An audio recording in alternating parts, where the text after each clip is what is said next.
আমি বারবার বলি, মানুষ নামের পৃষ্ঠা যতবার খুলি ততবার নিপুণ কারিগর আল্লাহ তোমারে দেখি।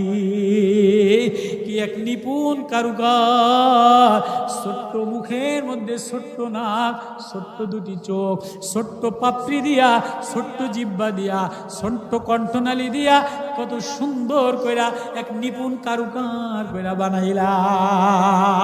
আমি রহমান খলাকাল ইনসান,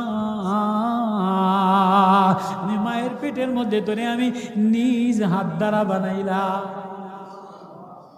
না কোনো ডাক্তারে বানাইছে না, আমরা বয়ে বয়ে মা আব্বা বয়ে যেতে থাক, একা একা রাখতে অন্ধকারে আব্বা বয়ে বয়ে বানাইছে। আল্লাহু আকবার। এবার আল্লাহ কি বলেন, আল্লামাহুল বায়ান, এবার তোরে মানুষ বানাইলাম, এবার তোরে বয়ান শিখাইলাম, কথা বলা শিখাইলাম, আন্নুতকুর রুইয়া, তোরে দেখা শিখাইলাম, বলা শিখাইলাম। আল্লাহু আকবার।